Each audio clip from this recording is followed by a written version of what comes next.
del... Las noticias del mediodía en Mañanas Blue.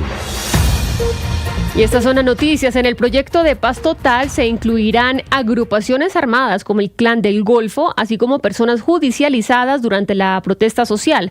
Además, el ministro de Justicia, Eduardo Montealegre, cuestionó a quienes critican la iniciativa que comienza un espinoso camino en el Congreso. Juan Esteban Quintero. Jennifer, buenas tardes para usted y para todos los oyentes. Ya se sentaron las bases de este polémico proyecto de paz total.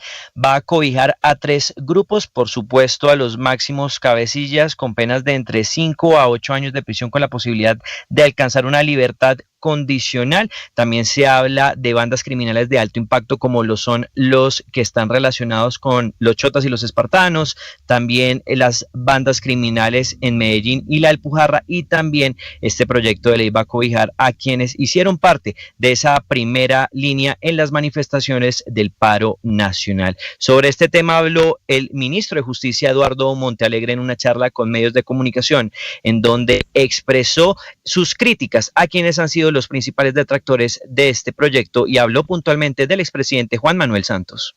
Quien no esté dispuesto a cambiar lo castiga la historia. Si Juan Manuel Santos se opone a este proceso de paz, lo va a castigar la historia. Pero también Jennifer se refirió al alto comisionado para la paz, Oti Patiño, quien recientemente en una entrevista también hizo reparos a este proyecto de paz total. Es absolutamente inconcebible que Oti Patiño se vuelva y se convierta en un francotirador de la paz. Lo que dicen fuentes del Ministerio de Justicia es que esto lo que busca es priorizar todos esos procesos relacionados con el conflicto armado. Ellos ponían el ejemplo de que con Justicia y Paz llevamos más de 20 años y aún no se ha podido esclarecer toda la verdad de lo que fue la violencia paramilitar. En el caso de la JEP aún no se conoce la primera sentencia de los delitos que habría cometido la extinta guerrilla las FARC, y ellos dicen que esperan que este proyecto tome entre 3 y 4 años para esclarecer todos los delitos relacionados con estos 3 grupos que le mencioné al inicio. Esto es un camino largo que va a tener que manejar este proyecto de ley en el Congreso de la República en esta legislatura, que es la última del gobierno Petro. 12 del día, 3 minutos. Gracias, Juan Esteban. Y otro caso de fuego amigo al interior del gobierno nacional, precisamente entre el ministro de Justicia y el comisionado de paz. Cambiamos de tema porque estamos muy atentos a la reunión de los arroceros con el gobierno. Aseguran los arroceros que si hay avances en la mesa de diálogo, habrán algunas flexibilidades para la apertura de las carreteras. Nicolás. Eslobodan, eso lo dice Óscar Gutiérrez, quien es el líder de Dignidad Agropecuaria, que llegó a este sitio para reunirse también con la ministra de Comercio, Diana Morales, y la ministra de Agricultura, Marta Carvajalino, que por cierto sí asistió a esta reunión. Dice él que si hay una concertación y que si se instala esta mesa, darían por lo menos 2 horas de apertura diarias a las carreteras que aún se mantienen bloqueadas, pero que si esto no sucede, las medidas se podrían endurecer. Tenemos acordado es lo siguiente: se instala la mesa y nosotros vamos a hacer una apertura de vía de 2 horas y volvemos a cerrar como ha sido siempre. Y en la medida que avance la negociación, pues se tomarán ciertas decisiones que faciliten la movilidad de los colombianos. Nosotros estamos de acuerdo con avanzar en el tema de la movilidad, ni más faltaba, ¿sí? Eso es obvio. Lo que pasa es que nos obligaron a llegar hasta esta situación, pues por lo que sucedió el jueves realmente. Eslobodan, cabe resaltar que por el pronunciamiento que tuvo el Ministerio de Agricultura la semana pasada sobre un acuerdo, Óscar Gutiérrez afirma que es directamente con Fedearroz y que esto no les compete porque directamente no se ha pactado una solución para el sector arrocero. El exministro de Comercio, Luis Carlos Reyes, llegó a la Corte Suprema a declarar como testigo en el caso de presuntas irregularidades de contratación en Invías. Allí Reyes se pronunció sobre la investigación que cursa en su contra en la Procuraduría. Sergio Barbosa. Hola, buenas tardes. El exministro de Comercio, Luis Carlos Reyes, llegó a declarar como testigo en la Corte Suprema de Justicia en el proceso que involucra a más de 30 congresistas señalados de presuntamente haber intervenido irregularmente en la adjudicación de millonarios contratos al interior del Invías. Reyes aprovechó el momento para referirse a la investigación disciplinaria que abrió la Procuraduría en su contra por las presuntas irregularidades en la proyección y seguimiento a las metas del recaudo tributario cuando él era director de la DIAN. Allí manifestó que fue víctima de una campaña de desprestigio por parte del hoy exministro de Hacienda, Ricardo Bonilla. y por otro lado que las metas de recaudo tributario en efecto estuvieron desfasadas, pero estuvieron desfasadas justo en contra de las recomendaciones insistentes de la DIAN en el CONFIS. Desafortunadamente la campaña de desprestigio frente a mi gestión en la DIAN creo que empieza a cobrar mucho más sentido, una campaña auspiciada por el entonces ministro de Hacienda Ricardo Bonilla. Lo que también reafirmó Reyes a su llegada a la Corte es que desde el Ministerio de Hacienda, cuando estaba a cargo de Bonilla, se habrían repartido cupos indicativos. Y fue enviado a la cárcel Cristian Camilo González Ardila, el sexto implicado en el atentado contra el senador y precandidato presidencial Miguel Uribe Turbay, va a permanecer en el búnker de la Fiscalía. Alejandra Bello. Un juez de control de garantías impuso medida de aseguramiento a Cristian Camilo González Ardila, sexto capturado por participar en el atentado contra el senador y precandidato presidencial Miguel Uribe Turbay. González se entregó a las autoridades luego de una diligencia de allanamiento en una vivienda de Bogotá adelantada por la Fiscalía. En el procedimiento fueron incautados elementos que darían cuenta de su posible participación en los hechos. Las pruebas que vinculan al hombre en el atentado son claras, además de su testimonio en el que aseguró que si hubiera sabido que era Miguel Uribe, habría cobrado más. El rol de González tenía como propósito acudir al lugar de los hechos en una moto para que después del atentado ayudara a huir al niño sicario que disparó contra el senador. La delegada para la Seguridad Territorial de la Fiscalía. En audiencias preliminares fue imputado por los delitos de homicidio agravado en el grado de tentativa y fabricación, tráfico, porte o tenencia de armas de fuego, accesorios, partes o municiones. El procesado no aceptó los cargos. A la fecha, la Fiscalía ha judicializado a 6 personas que estarían involucradas en el atentado, entre ellas a Elder José Arteaga Hernández, alias El Costeño, señalado coordinador de la acción delincuencial, así como el niño sicario que le habría disparado al senador y que está a la espera de la audiencia de formulación de acusación. La Arquidiócesis de Barrancabermeja aceptó ser mediadora en un posible proceso de paz urbano entre bandas delincuenciales que operan en esta zona de Santander.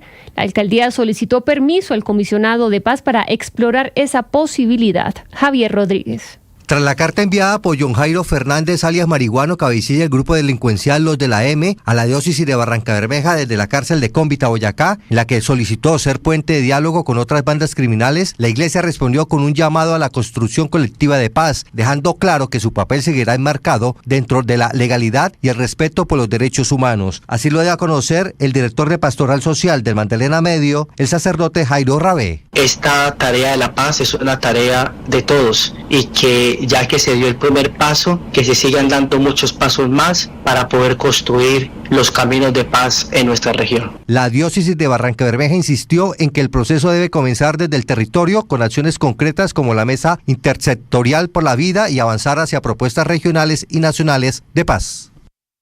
Y organismos de socorro en la ciudad de Cali completan 3 días haciendo recorridos fluviales y terrestres por el río Cauca en la búsqueda de un niño de 12 años que fue arrastrado por la corriente.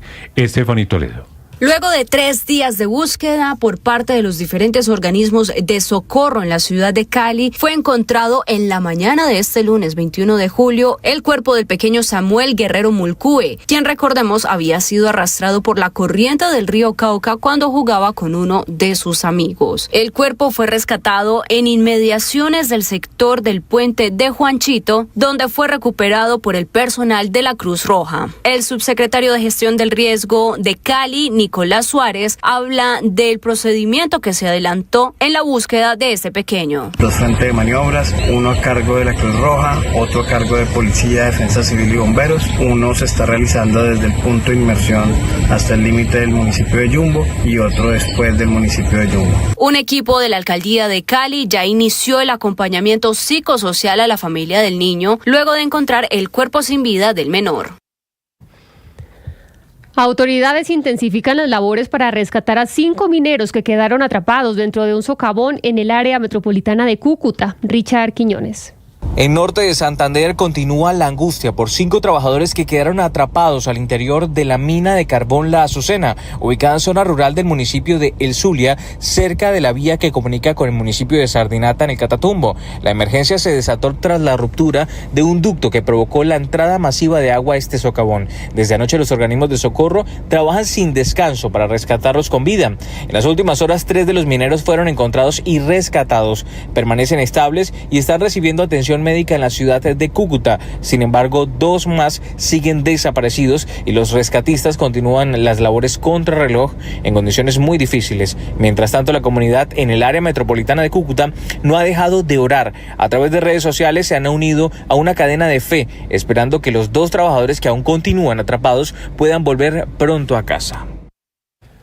12:11 minutos y en las últimas horas se registró un triple homicidio en el departamento del Huila. Las víctimas fueron atacadas cuando se movilizaban en una cuatrimoto en la vía que comunica Atimaná con Pitalito. Silvia Lorena Artunduaga.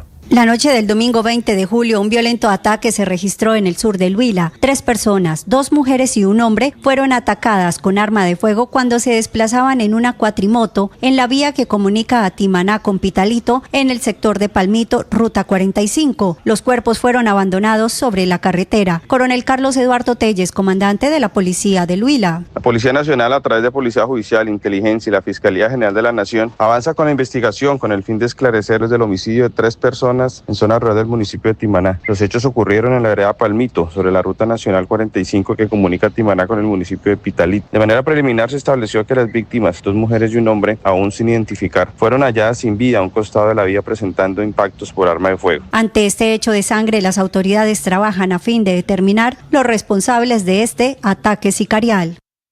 Vuelve y juega. Una mujer asesinada en Medellín había advertido ya de maltratos por parte de su victimario desde 2019. Incluso su expareja tenía antecedentes judiciales. Héctor David Santamaría. La capital de Antioquia no sale la sombra luego de que se conociera el asesinato de Luisa Fernanda Palacios, que fue hallada muerta con varias heridas de arma blanca en el barrio Loreto. Aunque desde un inicio se señaló a Wilmar Palacios, su expareja sentimental, como presunto agresor, lo que hoy causa dudas es que la víctima lleva años denunciando maltratos del hombre, según confirmó la secretaria de las Mujeres de Medellín, Valeria Molina. Ella recibió ayuda desde el 2019 con nosotros como Secretaría de las Mujeres en nuestro mecanismo en el 123 Mujer, que es donde las mujeres llaman cuando tienen una emergencia. Es esa situación la que investigan las autoridades, el por qué ocurrió el ataque. Si incluso este hombre tenía una orden de alejamiento por denuncias interpuestas con anterioridad. La noticia internacional. En el mundo, un total de 25 países y una comisaria de la Unión Europea emitieron un comunicado conjunto en el que exigen el fin inmediato de la guerra en Gaza. En la misiva aseguran que el sufrimiento de los civiles en Gaza alcanzó nuevas profundidades y condenan también el sistema privado de reparto de ayuda humanitaria en la franja. Entre los firmantes están España, Francia y Reino Unido. Mientras tanto, el ejército de Israel ha puesto en marcha por primera vez una operación terrestre sobre Deir al-Balá, en el centro del enclave. Nunca en los más de 21 meses de guerra, las tropas de Israel habían accedido por tierra a Deir al-Balá. Más de 1,000 familias huyeron también de la localidad tras las órdenes de desalojo emitidas por el ejército israelí. Además, Naciones Unidas denunció que el 87% del territorio en la franja está sometido a órdenes de desplazamiento forzoso o se ha convertido en una zona militarizada. Por su parte, el patriarca latino de Jerusalén, el cardenal Pier Battista Pizzaballa, aseguró que lo que está ocurriendo en Gaza no tiene justificación y que la Iglesia tiene el deber moral de denunciar con claridad y franqueza la política del gobierno israelí en la franja. La noticia deportiva. La noticia deportiva llega desde Inglaterra, pues el colombo británico Steven Alzate dejará la segunda división inglesa para viajar a la MLS. El Atlanta United sería su nuevo destino. El club lo comprará por $1.8 millones al Hull City, donde jugó 29 partidos en la última temporada. Alzate estuvo incluso con ellos en Turquía para unos juegos amistosos, aunque no sumó minutos en los 2 partidos que disputaron. Se esperaba que su destino fuera España, pues había equipos interesados en él, pero Atlanta puso la primera oferta y ahora Alzate será dirigido por el noruego Ronny Deila, quien ya había contado con el colombiano en el Standard de Lieja de Bélgica. Las principales tendencias en redes sociales. A esta hora es tendencia el Día del Perro por aquellas mascotas leales y nobles que acompañan a miles de personas. La fecha nació con el fin de conmemorar la presencia de los peludos en nuestras vidas y reflexionar sobre su bienestar. Sin embargo, este día tiene un trasfondo alarmante.